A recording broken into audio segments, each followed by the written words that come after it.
UOL Entrevista. Aqui você ouve na íntegra as entrevistas feitas por repórteres do UOL com artistas, políticos, empresários e muita gente interessante.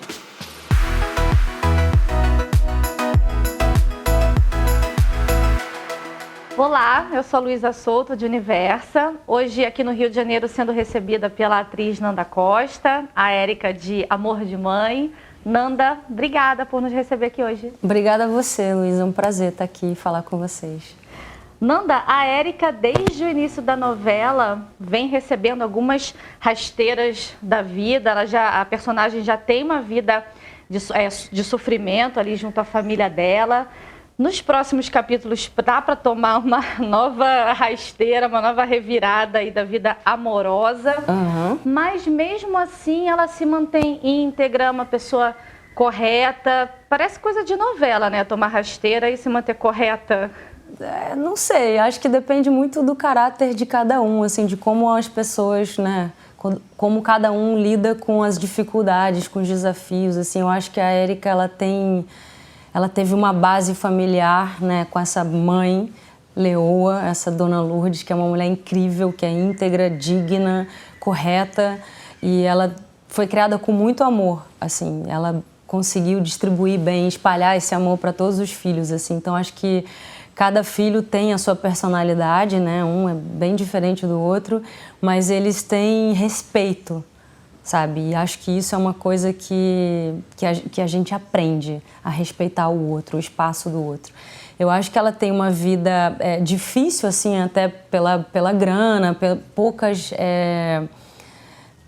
poucos recursos, mas ela é uma menina muito leve, assim, que apesar de tomar essas rasteiras, ela fala, peraí, não vou ficar aqui em casa sofrendo, chorando. E eu acho que ela não tem uma vida sofrida, eu acho que ela tem uma vida com muitas dificuldades, mas ela consegue passar por cima de tudo isso e tá sempre sorrindo de bem com a vida. E onde vocês se encontram e onde vocês se distanciam? Eu acho que essa base familiar eu também tive, assim, sabe? E às vezes quando eu estou num momento de dificuldade, de desafio, sem saber o que fazer, como lidar com alguma questão, assim, eu penso de onde eu vim, sabe? Que é geralmente para onde eu vou.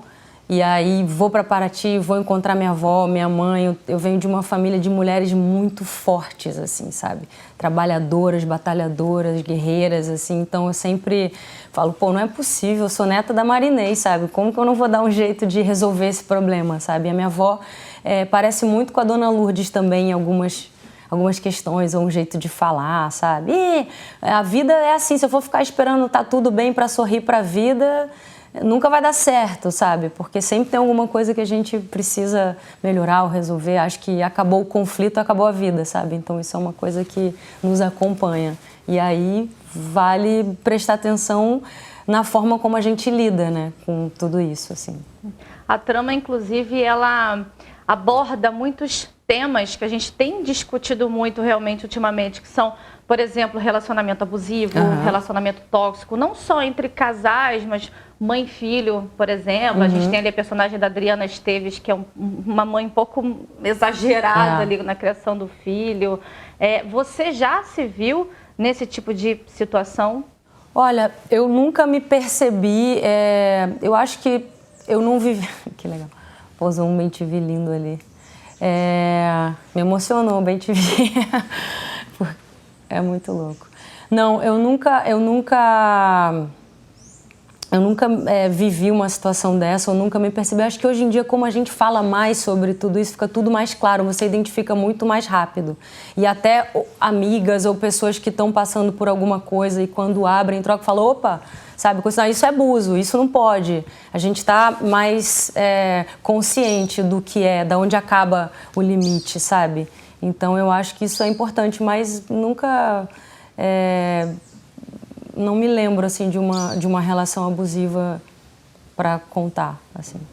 Você acabou de falar que viveu numa casa de mulheres, muito parecido com a sua personagem. A sua personagem, ela não cresceu com uma figura paterna.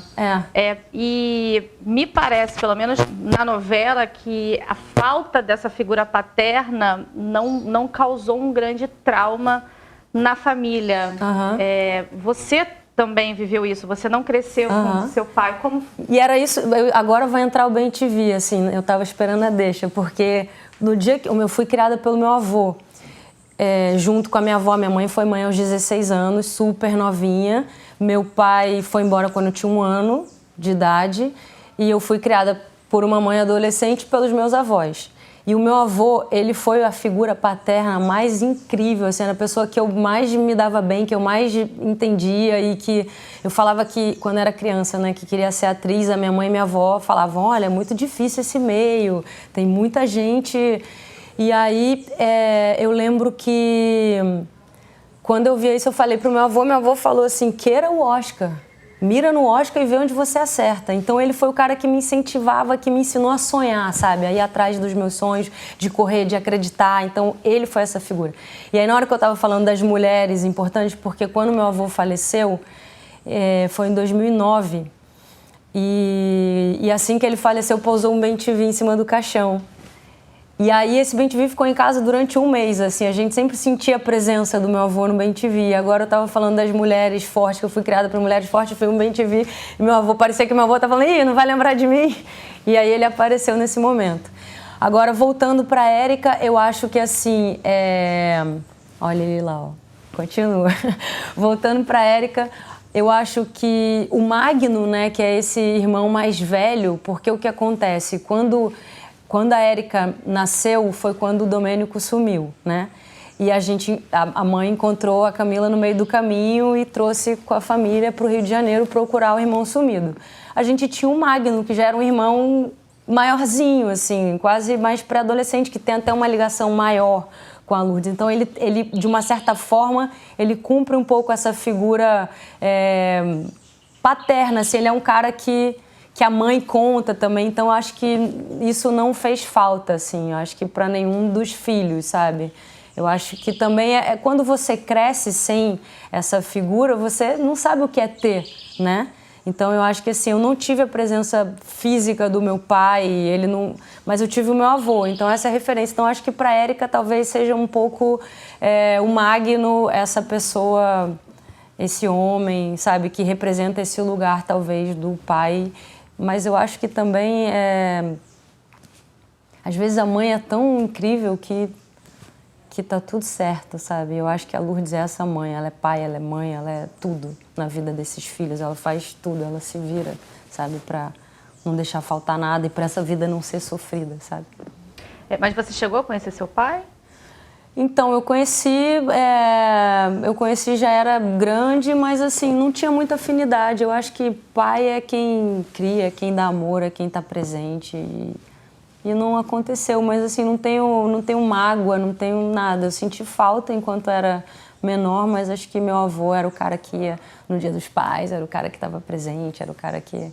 Pô, com o avô daquele, acho que tá tudo certo. E é curioso, né? Um homem, um idoso, e foi o cara que te incentivou primeiro para tudo. Acho que até li que até o seu namoro com uma menina, foi ele que foi o primeiro a incentivar. Meu avô morreu jovem, aos 60 e poucos anos, né? Que hoje em dia é jovem. Assim, ele não foi um avô idoso porque minha mãe queimou a largada. Foi mãe com 16, então meu avô era super novo também, minha avó também, assim. Então, a minha avó foi avó com 45, sabe? Então, o meu avô não tinha nem 50. E a minha mãe tinha 17. 16, 17. Você, há 33 anos, Paraty ainda era uma cidade pacata? Super. Aí era, né? É bom frisar isso. Super, assim, Continue. Não, é isso. Era uma cidade pacata, distante do Rio. Você viveu num lar ali com seus avós, com a sua mãe nova. Mas, mesmo assim, naquela época, vocês já conversavam muito abertamente, por exemplo, sobre sexualidade? Ou você teve uma criação mais conservadora? Olha, eu acho que lá em casa a nossa religião sempre foi o amor, assim, e a conversa. A gente sempre... Meu avô, meio-dia era a hora do almoço, né? Minha avó tem uma loja que ela herdou da mãe, que foi uma das primeiras vereadoras do estado do Rio de Janeiro, talvez a primeira, Josefina. Minha família veio do Líbano há 300 anos, eles mudaram para Paraty, aí a minha bisavó Josefina Gibreu Costa, abriu essa loja que chama Casa Costa, que existe até hoje, que a minha avó herdou e cuida, é uma loja super tradicional na cidade. Então, assim, Paraty era uma cidade menor, né, na época, e todo mundo conhecia todo mundo, então, tipo, tô brincando na praça com fulano. Que fulano? Filho da fulana. E a minha avó sabia que era, então tudo bem. Então, todo mundo sabia, vou na casa do meu amiguinho tal. Aí todo mundo se conhece. A cidade era muito tranquila, a gente dormia com as janelas abertas para entrar um ar, né, no centro histórico, então não tinha esse perigo de hoje, trancou a porta, vê se não sei o que, sabe? Era tudo com travessão, mas para a porta fechar, não tinha mais trava, mais preocupação e câmera, não tinha nada disso. Então eu tive uma infância muito livre, fui criada sempre com muito amor, com muito diálogo e acho que eu também demorei a entender a minha sexualidade, a aceitar. Então, assim, foi uma coisa que o meu avô me falou quando eu contei para a família que estava namorando uma mulher. A família falou, nossa, mas espera aí, calma aí, como assim? Você sempre namorou meninos? Teve aquele estranhamento no início. Meu avô falou, olha, tá tudo certo, você demorou 20 anos, acho que eu tinha na época, para entender isso, para se aceitar e para conseguir viver de uma forma tranquila. E assim, a sua mãe e a sua avó vão levar o tempo delas, é importante que todo mundo se respeite, você não está fazendo nada errado. Você já se privou muito, provavelmente, por não ser tranquilo, mas agora vai viver a sua vida, mas respeita também o tempo da sua mãe. Então, assim, você demorou 20 anos para falar, pô, tá tudo bem, é isso aí que eu quero, deixa o tempo dela que a gente foi criado no amor, isso não vai se perder, sabe? Ela não vai te amar menos por causa disso, mas ela vai ter um tempo para aceitar. E isso foi o que aconteceu, sabe? Depois ficou tudo bem. Voltando um pouco para os seus trabalhos, você, além da novela, você vai estrear um filme internacional com a Mila Jovovich, que é Monster Hunter. Isso. Né, o nome em setembro. Já era uma ideia sua focar na carreira internacional? Então, eu vim de Paraty, né, uma cidade pequena, eu não conhecia ninguém que trabalhava com isso, eu não sabia nem como chegar. E eu lembro que muito pequena, assistindo televisão, porque assim, a minha mãe e minha avó assistiam novelas e o meu avô assistia jornal. Então assim, entre a novela das 7, que geralmente minha avó e minha mãe chegavam da loja, porque a minha mãe também é sócia da minha avó na loja. Elas chegavam em casa e ligavam a TV. Aí entrava o jornal, aí meu avô, Zé, o jornal. Aí meu avô assistia o jornal. Aí acabava o jornal e falava, começou a novela. E aí eles sempre alternavam. Aí uma vez eu, criança, devia ter uns 6 anos, estava assistindo televisão com a minha mãe e com a minha avó. Aí eu falei assim, mãe, você acha que meu pai assiste novela ou jornal? Aí ela falou, olha, minha filha, eu acho que ele assiste... Eu falei, mas você acha que ele sabe quem são essas pessoas que estão aí dentro da novela, os atores? Aí ela falou, provavelmente, né? As pessoas, eu falei assim, então vou entrar aí, ele vai aparecer e vai voltar. E aí eu botei na cabeça que eu ia fazer televisão e que eu ia ser conhecida, que meu pai ia voltar. E aí eu saí de casa aos 14 anos, eu fui morar em São Paulo com a minha tia, que era a única irmã que a minha mãe tinha. Ela faleceu num acidente de carro, eu fui parar num pensionato de freira. Aí eu quebrei a perna, não tinha como andar até o ponto de ônibus para pegar ônibus. Eu fui morar na casa de uma professora de biologia. Então, assim, eu tinha um foco que, tipo, tudo ia dar certo, sabe? Então eu fui indo atrás do meu sonho e vivendo isso e tal, até que eu fiz a primeira novela, meu pai apareceu, mas assim, a gente não tinha assunto, sabe? E a gente até tentou desenvolver, mas não tinha assunto, assim, não dava. Já não era mais pai, eu já estava criada, já estava pagando as minhas contas, já não tinha isso. Mas isso foi uma coisa que me ajudou a viver isso. Então, assim, eu já estava no lucro de ter conseguido conquistar esse sonho. Então, assim, imagina para uma menina que veio de Paraty, que foi vivendo, sobrevivendo, pulando de casa em casa, de repente, aí eu consegui uma bolsa no curso do Wolf Maia, em São Paulo, e aí eu tinha 15 anos, tinha perdido a minha tia, estava passando um momento super difícil, eu lembro de fazer uma cena, ele falou assim, nossa, que menina incrível, eu só estava lidando com aquela dor, com aquela perda da minha tia, com tudo, e ali ele viu em mim uma possibilidade, e aí fui fazendo o teste, fui seguindo, ele lembrou de mim, Cobras e Lagartos, anos depois, e eu sempre quis morar no Rio. Só que a minha mãe falava, você só vai pro Rio quando você puder pagar suas contas, porque ela achava que no Rio eu tinha mais amigos no Rio do que em São Paulo. Então minha mãe falava, você vai ficar indo pra praia, vai ficar saindo com os amigos e não vai estudar ou fazer o que tem que fazer de fato. E aí eu vim pra cá para fazer Cobras e Lagartos em 2006, que o Wolf tinha me convidado. E aí, dali eu fiz Dolores Durano por toda a minha vida, que super abriu portas. Aí a Sandra Werneck estava fazendo o teste para fazer Os Sonhos Roubados, do filme dela. Me viu em Dolores e me chamou para fazer uma menina de 16 anos da comunidade, mãe jovem, que não tinha nada a ver com a Dolores. Eu falei, mas você viu Dolores? Não estou entendendo. Ela falou, não, mas eu vi alguma coisa que tinha. E aí eu comecei, aí fiz Sonhos Roubados, aí fui fazer Viver a Vida no Manuel Carlos, que foi quando meu avô faleceu um pouco antes. E o meu avô, voltando a falar dele, ele era o cara que, assim, quando eu fiz a minha primeira novela, ele comprou a TV, aquelas TVs grandes que estavam começando a ter. Aí minha avó falou, mas essa TV, como é que você gasta um dinheiro com uma coisa dessa? Nem passava na porta, teve que abrir um pouco a porta do quarto deles e tal. Falou, minha neta agora vai deslanchar, que ele falava. E aí vai cada vez menos vir para Paraty, eu quero vela do tamanho natural. Aí ele botou, aquela TV gigante. Aí acabou a novela, eu fui fazer Cobras e Lagartos, eu fui fazer Dolores Duran. Aí quando ele soube que ia passar meia-noite, que eu, por toda a minha vida passava super tarde, ele falou, mas ninguém vai ver. Aí ele comprou um gravador de DVD. Aí ele fazia cópias, ele fez tipo 100 cópias, e aí ele andava na rua com uma bolsa, e aí esperava a pessoa vir falar, vi sua neta. Aí ninguém falava nada. Ele falou, mas você viu a minha neta? Não sei o quê. Não vi, mas passou ontem, que foi muito tarde, mas eu tenho uma cópia. Aí ele ia distribuindo cópias, né? E aí a minha avó falava que se dependesse do meu avô, eu ia fazer mais sucesso que Zezé de Camargo e Luciano, que ele era tipo 2 filhos de Francisco, sabe? E aí eu lembro que ele viu 2 filhos de Francisco e falou, você ainda vai trabalhar com esse diretor, escuta o que eu tô falando. E aí eu lembro que logo depois ele faleceu, eu fiz Viver a Vida, ele conseguiu ver o Dolores, que foi a maior, ele vivia cantando, ele morria de orgulho. E aí logo depois eu fui chamada para fazer o Gonzaga, que era do Breno Silveira com a Patrícia Andrade, que era a mesma equipe do 2 filhos de Francisco. E foi através de Dolores Duran, porque a Pan, né, a Patrícia, escreveu Dolores também. E aí a minha vida foi assim, tipo, uma coisa foi chamando a outra, e aí quando eu fiz 30 anos, eu fiz o Entre Irmãs, que foi num momento de crise, que assim, eu sempre botei esse foco na cabeça desde pequena, que na verdade era por causa do meu pai, não era por causa do meu avô, que era o cara que me ensinou a sonhar certinho, sabe? Mira no Oscar e vê onde você acerta. Se quiser um prêmio em Paraty, talvez você não faça bem o seu trabalho. Então, queira grande, sabe? Respeite as pessoas, não passe por cima de ninguém, vai na sua, assim, confie e seja você, que é o melhor que você pode ser, você só pode ser você. Então, a autenticidade está nisso, né? Da gente ser honesto e verdadeiro com o que a gente é de fato.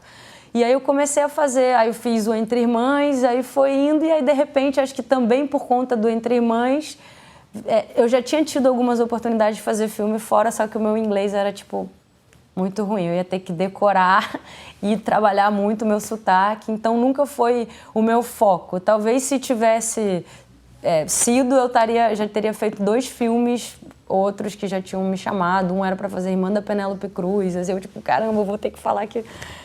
E aí esse diretor me ligou, eu fiz um trabalho com ele, que foi o Carmo, um filme que nem estreou no Brasil, que era uma coprodução Brasil, Espanha e Polônia, estreou fora.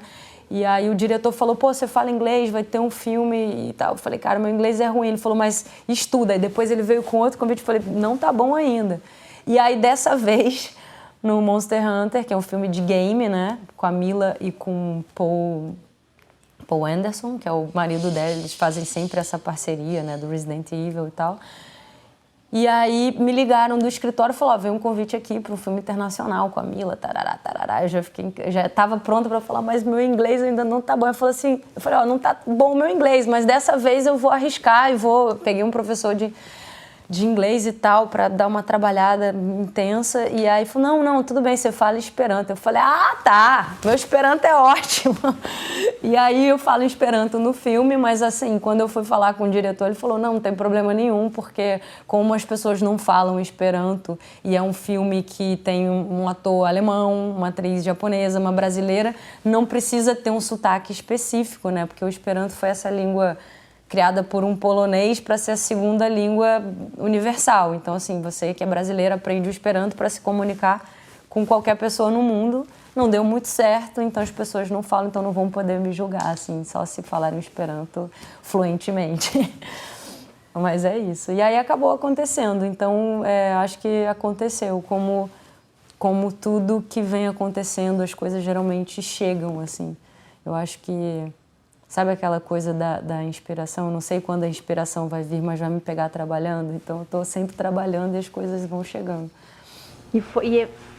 É muito diferente trabalhar com cinema lá de fora do que com o Brasil? Como que é? Olha, eu tive essa experiência, né? E essa experiência já é muito diferente por ser um filme de game.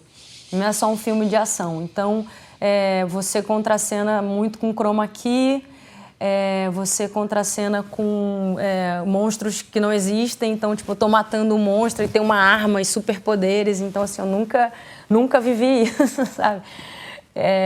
Foi muito legal. E eles escaneiam também o corpo inteiro. Aí teve uma cena que o diretor falou pra mim, falei, pô, eu acho que eu virei na hora errada, porque tava um barulho, eu não tava escutando. E aí ele diz pra mim, não se preocupa não que eu faço você virar na hora certa. Eu falei, mas como? Ele falou, não, depois a gente vai escanear. Então tem essa coisa 3D, porque imagina, se vão botar um monstro contracenando comigo, eles podem alterar minha cena, né, meu acting com isso, assim, na pós.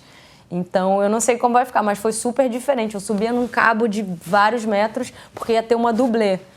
Aí eu fui assistir o ensaio da dublê, porque ela ela salva um dos protagonistas e desce do cabo e tal. Aí ele perguntou, você tem medo? Eu falei, medo nenhum, é pra eu ter? Ele falou, não. Aí dispensamos a dublê e eu descia de um cabo de aço, tipo de sei lá quantos metros.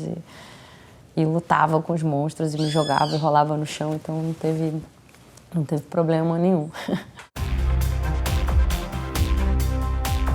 Os podcasts do UOL estão disponíveis em todas as plataformas. Você pode ver a lista desses programas em uol.com.br/podcasts.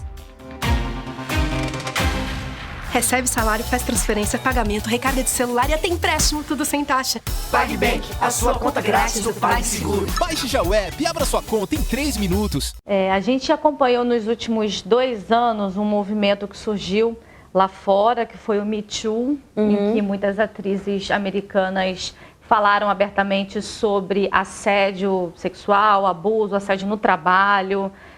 Você agora que teve essa experiência internacional, não sei se teve oportunidade, de repente, de conversar com as mulheres do elenco sobre isso, mas como você enxergou esse movimento? E eu também queria saber se em algum momento da sua vida, você que trabalha desde nova, aconteceu algum episódio que hoje, parando para pensar melhor, você considera aquilo um assédio no trabalho?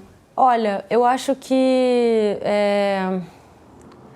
Logo depois que eu comecei a trabalhar, eu já comecei a, namorar mulheres. Então, eu acho que eu não falava publicamente em entrevistas, ou porque acho que a vida minha não interessa. E aí eu acho que na época, quando tinha algum tipo de comentário assim, eu falei, não vai rolar, sou gay, e saía dessa forma, sabe? Então, tinha um pouco de humor, mas pô, você, que desperdício, sabe? Então, um comentário que antes eu não entendia o quão violento isso é, porque assim, mesmo que eu fosse, eu não ia querer, então vai ser o quê? Na base do assédio. Então, acho que hoje em dia é muito importante, assim como falar da sexualidade, se você pode falar abertamente, se isso não vai te causar um prejuízo, ou se... Eu acho que é muito libertador, então a gente pode falar sobre tudo de uma forma mais tranquila, e isso traz clareza, consciência para as pessoas que também se identificam, assim, porque a partir do momento em que eu declarei o meu amor, as pessoas vieram com mais carinho, ou poxa, eu também também gosto de mulheres, pô, que legal, importante, minha mãe conseguiu me entender por causa disso. Então eu acho que quanto mais a gente fala abertamente, abertamente sobre o que nos faz mal, o que nos aprisiona, ou tipo, eu não posso ser quem eu sou, ou eu passei por isso, mais você vai, mais vai ficar natural, mais vai ficar leve e as pessoas vão começar a ter medo antes de assediar ou de fazer um comentário. Então é preciso falar sobre o assunto para trazer a consciência e falar, isso está errado.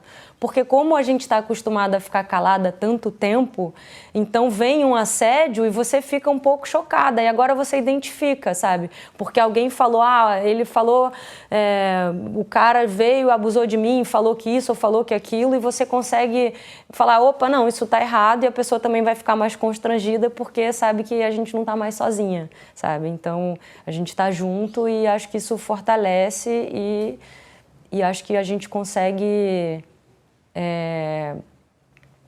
frear esse movimento, sabe? Mas esse tipo de comentário foi, inclusive, em ambiente de trabalho, você sentiu... Em todo tipo de ambiente. Isso acontece em rede social, isso acontece no trabalho, isso acontece em qualquer lugar, sabe? Qualquer lugar.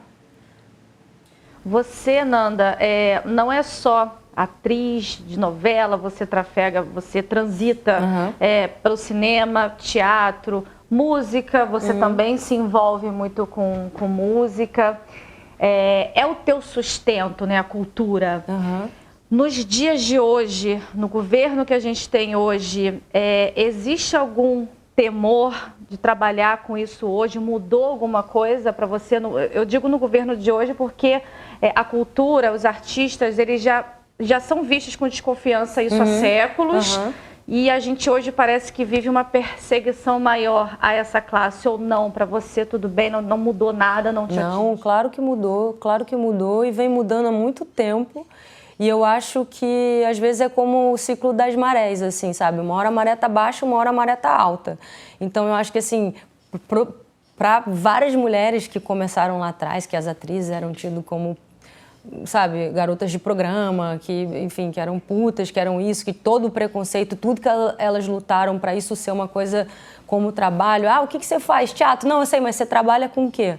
Sabe? Eu tenho a sorte de hoje conseguir viver do meu trabalho, sabe, de me sustentar dessa forma, mas eu tenho muitos amigos e amigas que, assim, estão passando dificuldades e que isso já acontecia lá atrás, que, sei lá, ficava sem trabalho, ia trabalhar em shopping, ia trabalhar isso, ia trabalhar aquilo.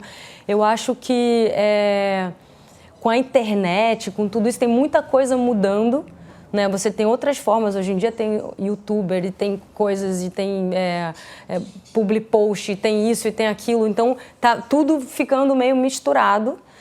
E eu acho que ao mesmo tempo que tem essa perseguição, é importante a gente se posicionar, a gente, enquanto artista, assim, porque às vezes você é atacado por se posicionar ou por não se posicionar. Você não vai falar nada? Então, assim, eu acho que você tem que saber o que você está falando, o que você acredita, o que você defende. Então, eu vivo do cinema e aí eu vejo o que está acontecendo e não vou falar nada, não vou me posicionar. Sabe, a gente tem que lutar por tudo isso, assim, por essa galera que está chegando, por essa galera que já fez tanto por nós, sabe? Então eu acho que é fundamental e a gente não está vivendo um momento relax, sabe? Longe disso. Mas está te prejudicando hoje de alguma forma? Eu tô numa posição de privilégio, né? Eu tô emendando um trabalho no outro, eu fiz um filme internacional, eu tô fazendo uma novela das 9, eu tô... Sou embaixadora de uma marca super legal, que eu super me identifico, que é a Reebok, que é de esporte. Eu treino, então, assim, eu acho que é difícil eu falar, mas não dá para negar que está acontecendo o que está acontecendo do meu lado, com os meus amigos, e tá na nossa cara, sabe? Mas você considera que uma atriz, no caso a Regina Duarte, que hoje assume uma pasta da cultura, ela pode mudar alguma coisa para melhor? Cara, eu espero muito que sim, né? Porque é quem tá nesse lugar e a gente precisa dessa pessoa para lutar pela nossa cultura, sabe? Então eu espero que sim. Nanda, você sempre me pareceu magra. Eu não sei se de repente você teve algum problema com peso ou se você é uma pessoa que, por estar na posição que está, de trabalhar com mídia, você se cobra muito para estar nesse corpo. Eu me cobro muito, assim como quase todas as mulheres que eu conheço e principalmente as mulheres que estão no ar. Eu sempre brinco assim, nossa, mas você tá magra. Eu falo, a TV de plasma tá cada vez mais estreita, né? Então a gente tem que entrar ali dentro. Só que eu acho que o mundo tá mudando, sabe? E eu acho, eu nunca cobrei do outro, ou de uma namorada, ou de uma mulher, ou de uma pessoa que eu contraceno, ou de uma outra atriz, de ficar olhando e falar, tá...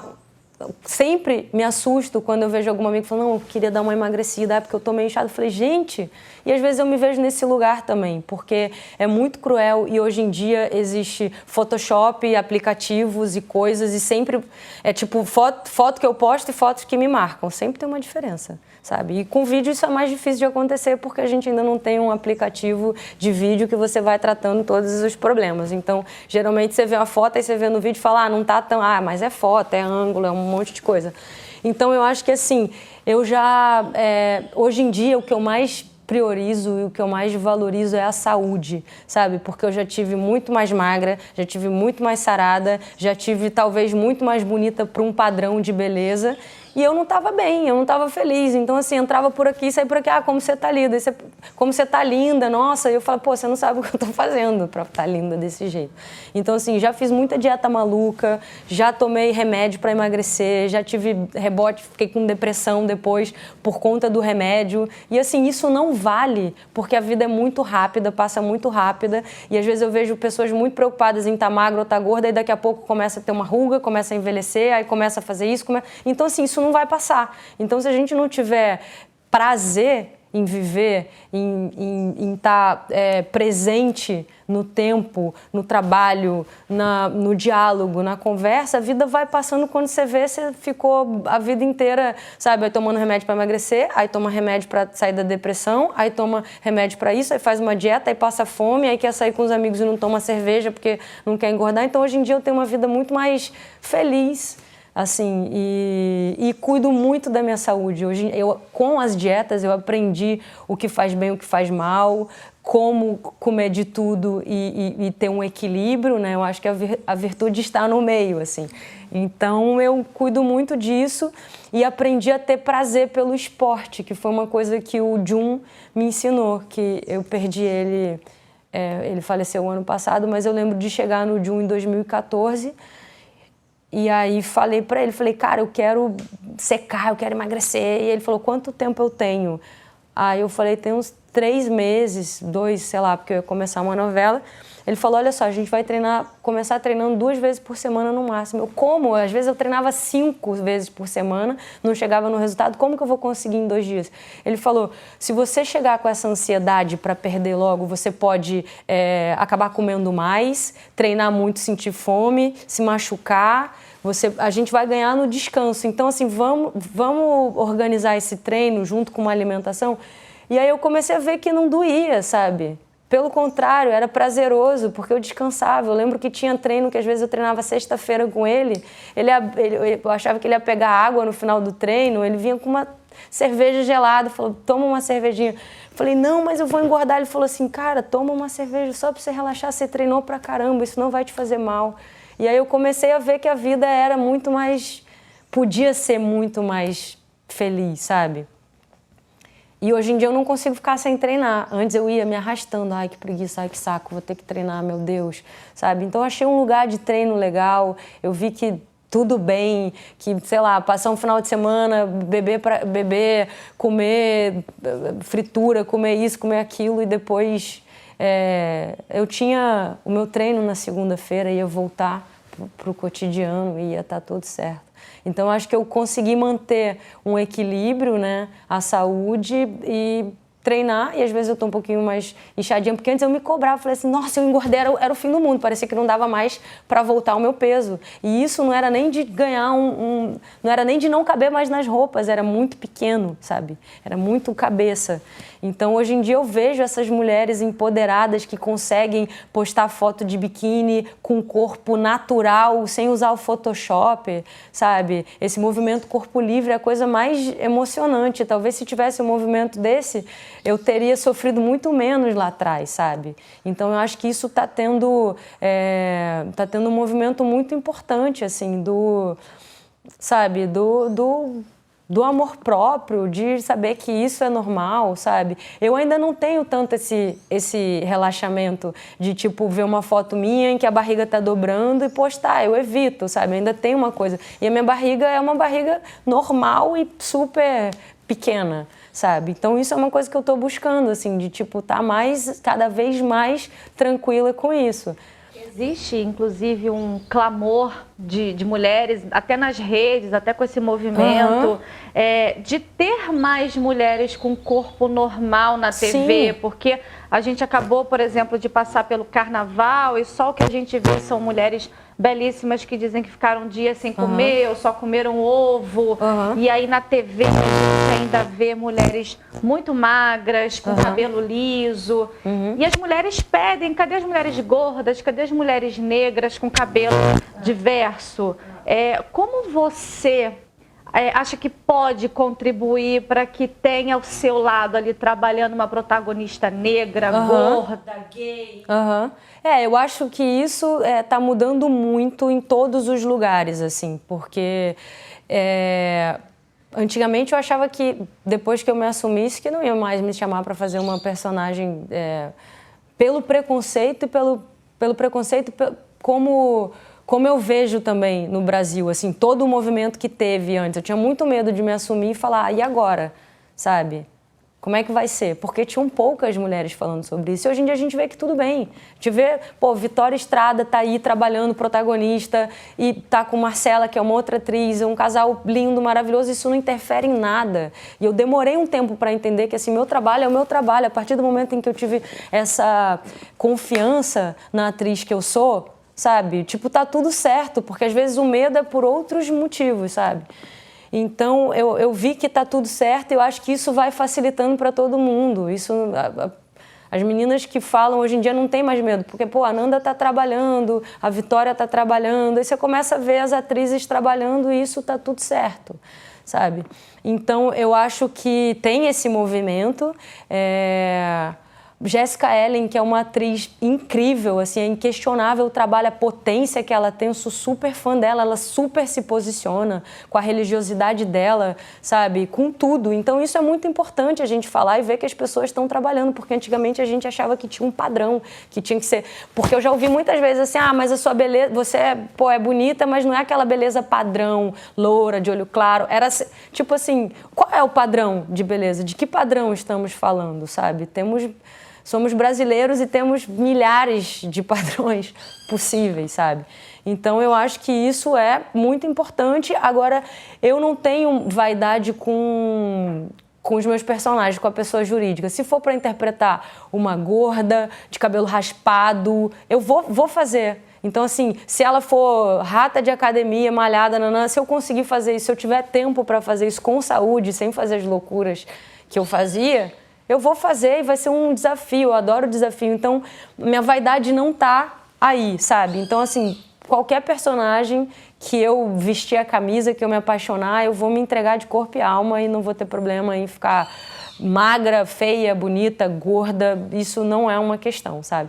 Então, assim, no caso da Érica, eu acho que ela é uma menina, ela tem 20 e poucos anos, eu já estou com 33, então eu tento trazer essa coisa para ela de mais menina e cuidar da pele, da saúde, sabe, do corpo. Eu acho que ela pede isso também, mas não teria problema nenhum se ela fosse gordinha, porque ela é interessante pela pessoa que ela é, pelas coisas que ela fala. Então, isso é uma...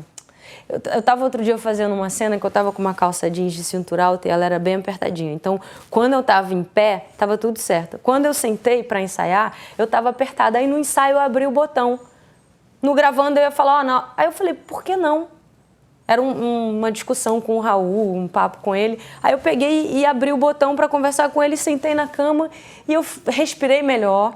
Eu fiquei mais à vontade. Então é uma coisa de você estar à vontade. Eu acho que a arte acontece no relaxamento. Então, se você estiver bem com o seu corpo, estando gorda, magra ou qualquer coisa, mas se você está bem, o que eu não acho legal é quando você não está confortável. Porque às vezes, dei uma engordadinha, mas não estou me sentindo bem, aí não fica natural, sabe? Mas você já chegou a negar um trabalho, seja porque você não acreditava naquilo ou porque era, de repente, uma nudez gratuita?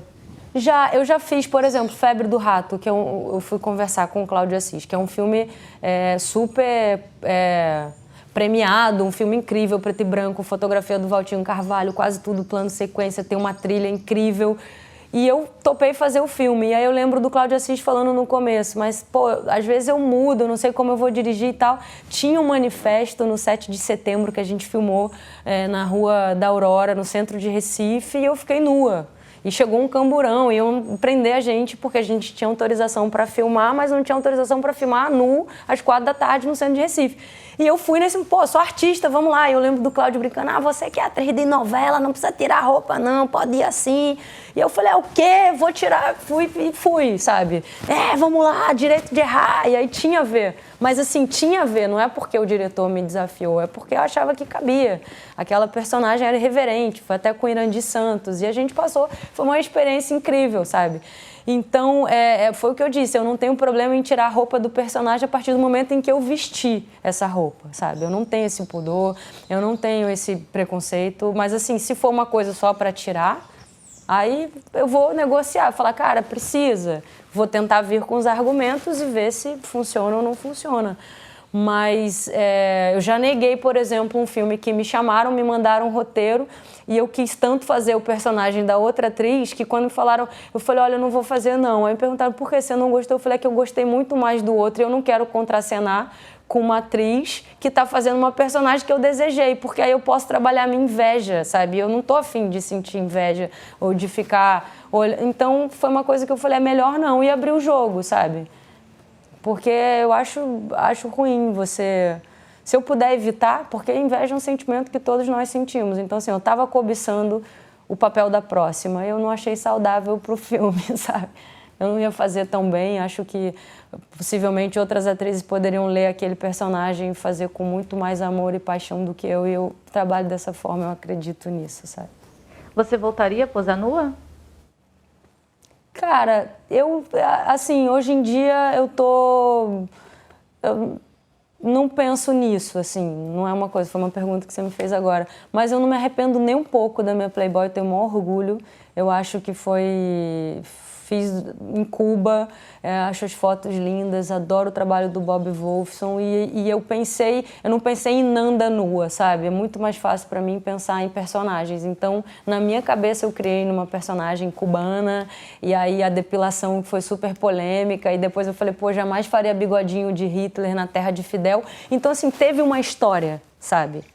Teve uma história, então assim, foi legal de contar essa história e eu lembro de passar na rua indo pra locação, falei, olha essa barbearia, eu falei pro Bob, aí ele falou, pô, que legal, eu falei, vamos fazer aqui, ele falou, aí eu fui tirar a foto, aí ele foi pedir pra tirar, todo mundo falou, não, deixa todo mundo aí, as pessoas não sabiam, tava com o roupão, sentei, ele viu a luz, viu a foto, eu tirei o roupão, ele deu 2 cliques, os caras olharam na hora, ele falou, não olha, eles estão meio tensos, mas assim, foi uma experiência muito legal, e isso já tem muito tempo, foi num outro momento da minha vida, num outro momento da minha carreira, num outro momento do país, da história, do feminismo, sabe? Então eu acho que assim, foi muito legal de fazer, sabe?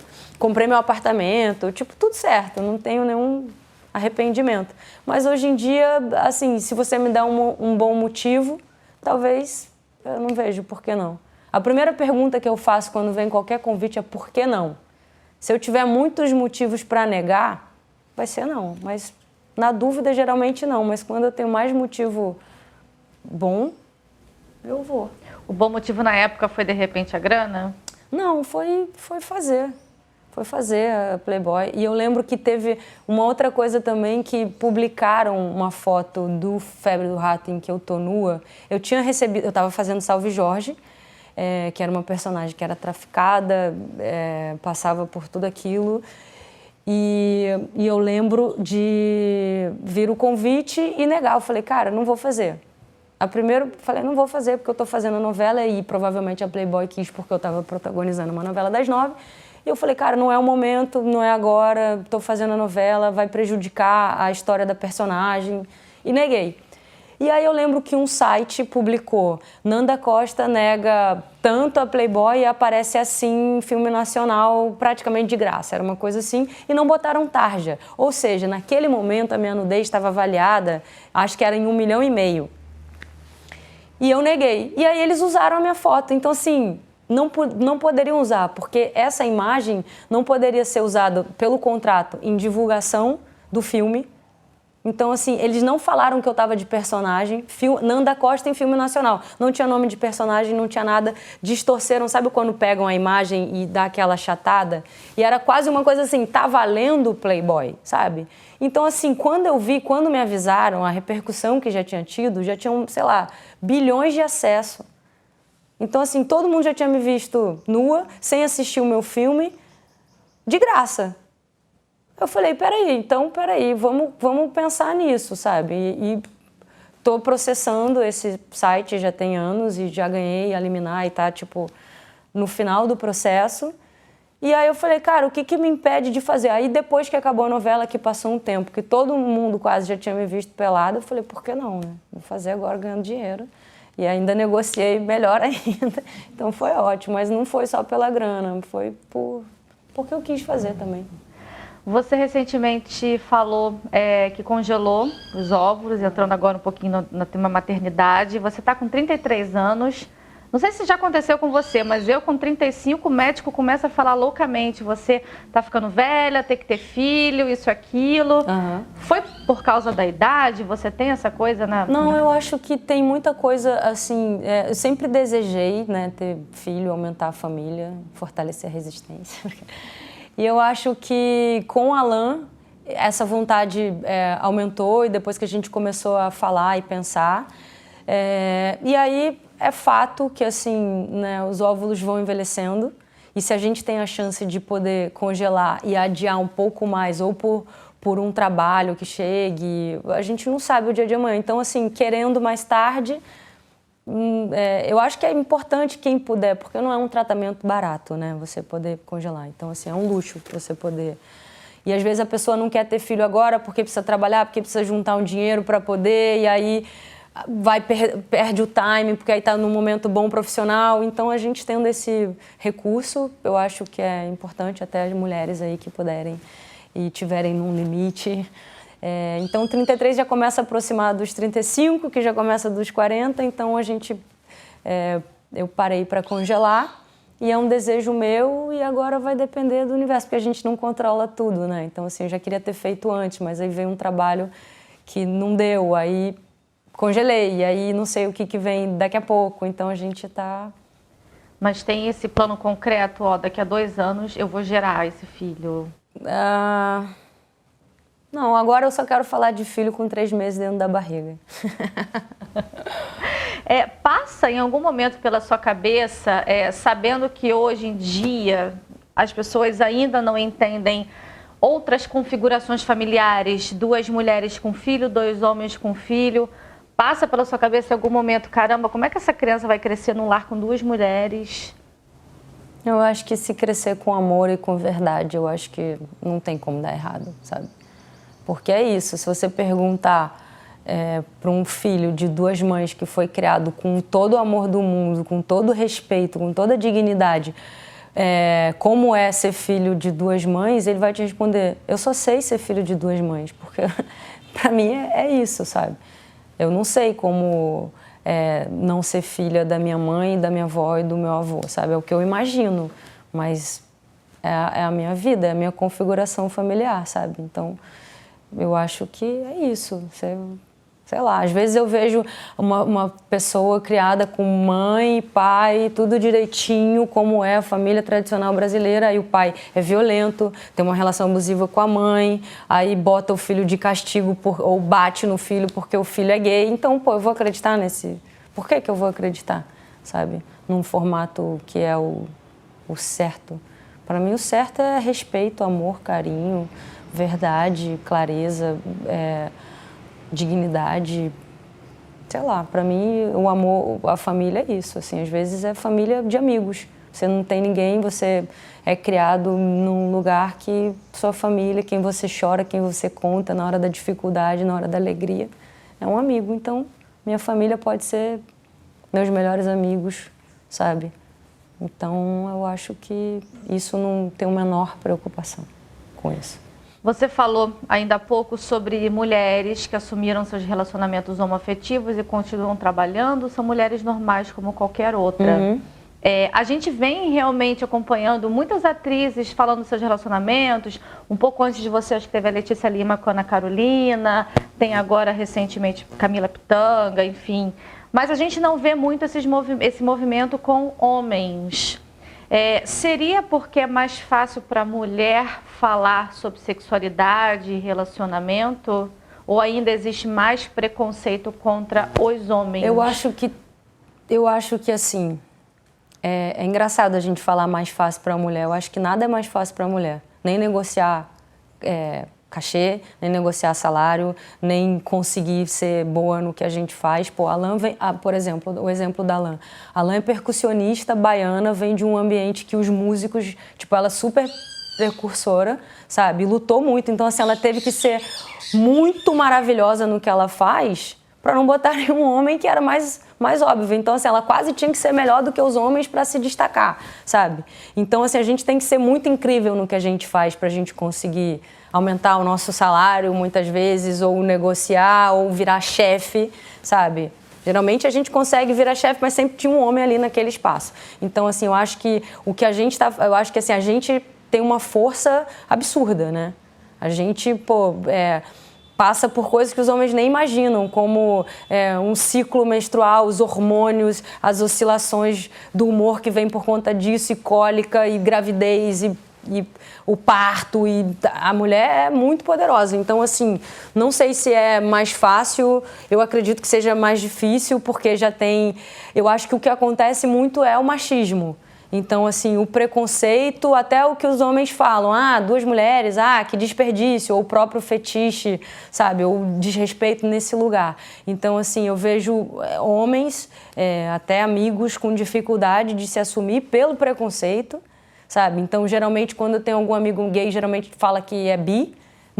E assim, os bis têm muito preconceito, isso existe também, mas às vezes é gay e fala que é bi, e aí, às vezes, tem até amigas que falam, eu sou só hétero. Eu falo, talvez você seja bi não praticante, sabe? Porque às vezes você não teve a oportunidade ou não tem o desejo, mas poderia, em algum momento da vida, se apaixonar. Então, assim, não se feche tanto, sabe? E a gente não sabe, porque às vezes você se impede de viver uma experiência incrível por conta de preconceito, de machismo, de qualquer coisa desse tipo. Eu acho que é o machismo, assim, é o preconceito, sabe? Muito forte. Eu acho que quando são duas mulheres, acho que essa força ainda é maior. Eu acho que a gente fala, eu acho que é mais complexo, às vezes não é tão prático, né? Você tem uma relação mais profunda. É só quando o homem começa a falar disso, é só você ver, tipo, numa relação hétero do homem, tipo, eu vou jogar futebol, deu um problema, deu uma DR, aí quer resolver, e a mulher fica, não, cara, vamos conversar, vamos tentar resolver esse problema. E geralmente claro que, assim, tô generalizando também, tem mulheres que são super práticas, tanto quanto, e não conversam, não gostam de conversar sobre isso, mas geralmente tem um lugar de diálogo, vamos entender, tá de TPM, vou esperar passar, e aí daqui a pouco a gente vai você esfria a cabeça. Então, acho que tem mais jogo nesse lugar, sabe? Você já falou diversas vezes que demorou muito tempo, inclusive para se assumir também, por conta de preconceito, tentando entender ali o que estava acontecendo, mas também depois que você abriu o jogo, você fala da sua história de amor para quem quiser ouvir.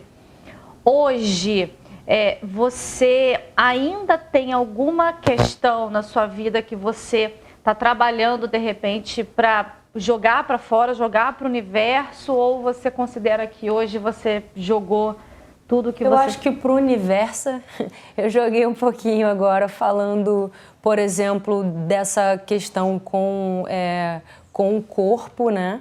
De buscar isso, muitas vezes assim, um pouquinho de distorção de imagem, de me ver um pouco maior do que eu tô, sempre achar que tipo, não vou caber nessa roupa. Tem um pouco disso ainda, mas eu acho que isso também vem muito dessa cobrança que sabe, antiga, sabe? pela magreza, por essa ditadura. Hoje em dia eu tô tão mais relax com isso. E eu falei de uma coisa, acho que justamente porque já relaxei, sabe? Antigamente eu falaria, não, eu super me cuido, eu cuido da minha alimentação, mas eu ia não falar do quanto foi difícil essa luta para manter um equilíbrio e a minha saúde, sabe? Eu acho que isso é uma coisa e é isso, assim, não tem... Eu acho que uma coisa também estava ligada na outra, sabe? Quando você não está em paz consigo mesmo, assim, tudo fica maior, sabe? Você me parece que sempre teve bons retornos. Você mesmo falou, você não parou de trabalhar por causa disso. Pelo que eu percebo nas redes, enfim, assim, as pessoas abraçam vocês, têm carinho por vocês. Mas quais foram os ônus? Tiveram ônus? Tiveram prejuízos concretos? Alguém, de repente, que verbalizou para você que não ia trabalhar com você por causa disso? Eu acho que são bônus, porque uma pessoa que não quer trabalhar comigo pela forma com que eu amo, pela verdade, eu também não quero, porque eu vou estar tendo que ser uma pessoa que eu não sou. Então, assim, eu acho que o maior ônus foi me calar tanto tempo. Mas também estamos em outro momento, sabe? Olha, a onda de amor que a gente recebeu foi, assim, gigante, bem maior do que eu imaginava. E a minha paz, a minha liberdade, assim, não tinha...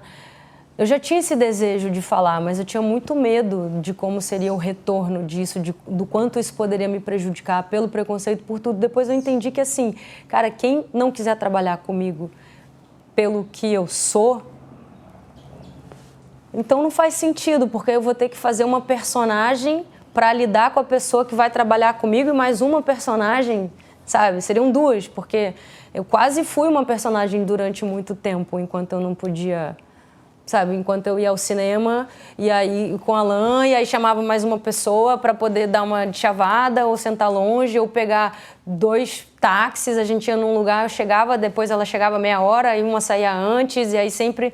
Então, assim, imagina como não era sofrido. Então, acho que, assim, o maior ônus foi esse momento em que eu não falei, assim, nada podia ser pior do que isso, sabe? E as pessoas querem te tirar do armário a qualquer custo, e dão notas, e botam maldade em tudo, e ficam perseguindo, e era paparazzi, às vezes, na porta de casa. E aí, pô, eu fiquei sem ir, por exemplo, no Baixo Leblon durante muito tempo, sabe? Tipo, às vezes era o único lugar que tinha para comer aberto, assim, perto de onde eu morava, e eu falava, pô, melhor não, então vamos pegar o lanche, vamos comer em casa. Então isso é muito ruim, você não poder ser quem você é, você poder ter liberdade de existir e simplesmente viver, sabe? Eu que sou super da vida mais simples, gosto de ir à praia, gosto de fazer coisas... E eu não podia, assim, ou achava que não podia, sabe? Então, para mim, o maior ônus foi viver tanto tempo escondida, sabe? Nesse lugar. Então, a partir do momento que eu falei, aí até descompensa um pouco. Aí você quer falar mais, aí você quer dar entrevista falando o tempo inteiro disso, ai que bom, não tem problema. E aí mais pessoas vêm para você com carinho, com gratidão. E isso só potencializa, assim, acho que ao casal e a nossa relação e a vida, sabe? E aí eu comecei a ter mais trabalho ainda, assim, eu sempre emendei uma coisa na outra e agora era tipo o papo de não vai dar, entrevista para não sei aonde, trabalho para isso, para aquilo, não dava para administrar, sabe, durante um tempo. Agora tá mais tranquilo, assim, porque normalizou e vem outras pessoas, graças a Deus, para fortalecer isso e falar dos seus amores também, assim. Eu espero que os homens também consigam, porque não compensa, a conta não fecha, sabe? Você trabalhar pra caramba, você trabalhar de segunda a sábado e às vezes domingo e ter que fazer isso, fazer aquilo e lidar e cuidar do corpo, e cuidar da saúde e de repente não poder viver.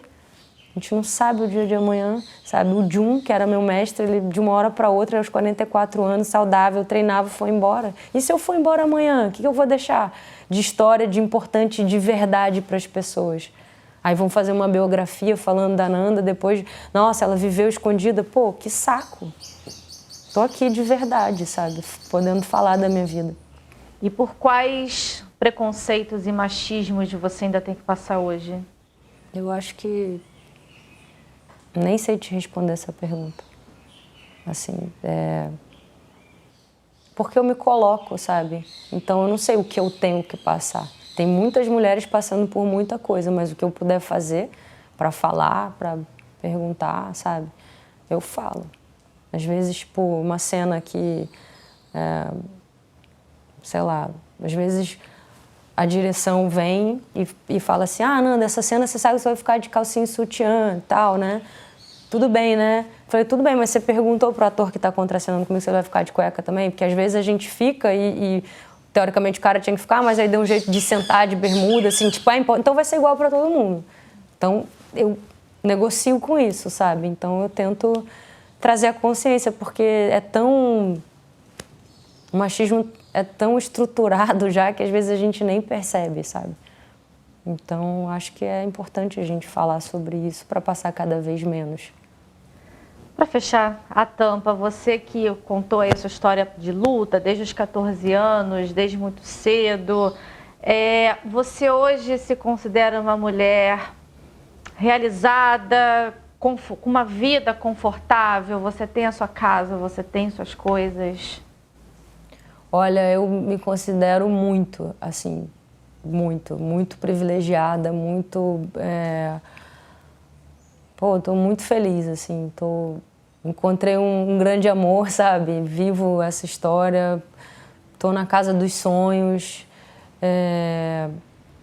sei lá, só tenho que agradecer, assim, acho que trabalho, poder ser de verdade, poder ser quem eu sou, poder estar aqui conversando e ter um interesse, sabe? Me sentir, poder falar o que eu penso, sabe? Eu acho que isso é maravilhoso, poder ser de verdade. Nanda, obrigada mais uma vez por receber o Universo aqui no Rio, na sua casa. Brigadaço mesmo, sucesso sempre. Eu que agradeço. Sucesso para todos nós. É isso. O UOL Entrevista tem edição de áudio de Amer Menegassi e coordenação de Diogo Pinheiro.